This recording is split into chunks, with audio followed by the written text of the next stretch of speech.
monde n'a jamais été aussi proche de mettre fin à la pandémie de Covid-19 qui a tué des millions de personnes depuis la fin 2019, a affirmé hier le patron de l'Organisation mondiale de la santé.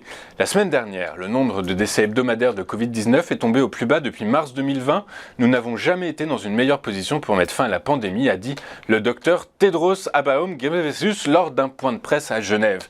Il a toutefois mis en garde, nous n'y sommes pas encore, mais la fin est à portée de main. Selon le dernier rapport épidémiologie publié par l'OMS et consacré au Covid-19, le nombre de cas a baissé de 12% durant la semaine du 29 août au 4 septembre par rapport à la semaine précédente, à quelques 4,2 millions de nouvelles infections déclarées. Après les chiffres décevants de l'inflation dévoilés mardi dernier, les investisseurs attendaient avec une certaine fébrilité les prix à la production du mois d'août aux États-Unis.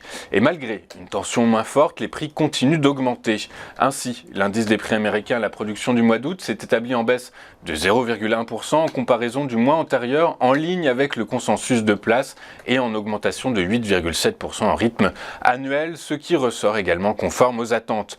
Hors alimentaire et énergie, néanmoins, l'indice des prix à la production grimpe de 0,4% par rapport au mois précédent, un peu plus que prévu puisque le consensus était de 0,3%. Cela représente une hausse de 7,3% en rythme annuel contre 7,1% de consensus. En France, les factures flambent, mais l'exécutif tente de rassurer. Elisabeth Borne a annoncé hier que la hausse des tarifs de gaz et d'électricité serait limitée à 15% en 2023 pour les ménages. La Première ministre a précisé que des chèques énergie exceptionnels seront versés, et ce pour les plus modestes. Le gouvernement a affirmé qu'il limiterait la hausse des prix à 15% pour le gaz en janvier 2023 et à 15% pour l'électricité en février 2023 pour tous les ménages, les copropriétés, les logements sociaux, les petites entreprises et les plus petites communes. Un accompagnement spécifique sera mis en place pour aider les plus modestes avec des chèques énergie exceptionnels de 100 ou 200 euros qui seront versés d'ici à la fin de l'année à destination de 12 millions de foyers.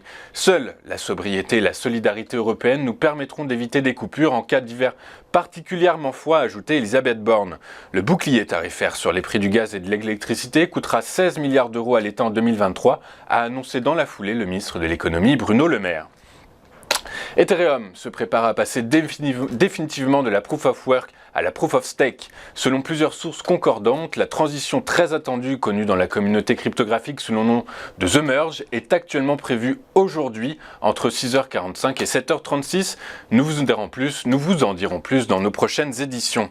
Avant de poursuivre cette émission, faisons un rapide point sur l'évolution des marchés hier. Mercredi 14 septembre, les bourses européennes ont encore terminé en baisse dans un contexte de crainte d'une remontée rapide des taux d'intérêt liée à une nouvelle accélération surprise de l'inflation en août aux États-Unis. À Paris, le CAC 40 a fini la journée sur une baisse de 0,37% à 6222 points. Le FTSE s'est replié de 1,47% et le DAX a reculé de 1,22%. La bourse de New York a terminé, elle, en hausse au cours d'une séance bien orientée par un nouvel indicateur d'inflation qui a montré une légère baisse des prix aux États-Unis. Le Dow Jones a grappillé 0,1%, le Nasdaq a pris 0,74% et le S&P 500 a pris 0,34%.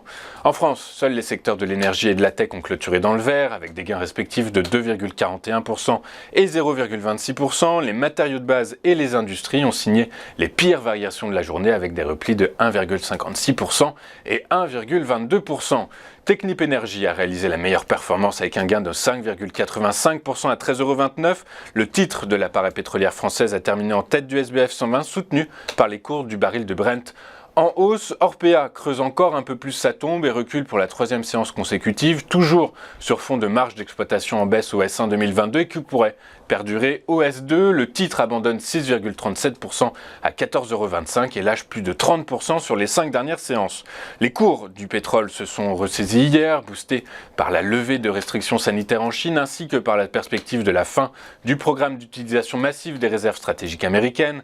Le prix du baril de Brent de la mer du Nord pour livraison en novembre a gagné 0,99% pour clôturer à 94,10 $. Le prix du WTI américain pour livraison en octobre a pris 1,34% à 88,48 $. Du côté des crypto-monnaies, le Bitcoin flirte toujours avec les 20 000 $. Il a pris 0,33% sur la séance à 20 170 $. L'Ethereum a reconquis les 1 600 $ à la faveur d'un gain de 1,67% et a clôturé à 1 618 $. Nous allons marquer une toute première pause dans cette édition et juste après, nous retrouverons Xavier Fenot pour un décryptage des premiers échanges à la Bourse de Paris dans Chronocac. À tout de suite sur Téléfinance.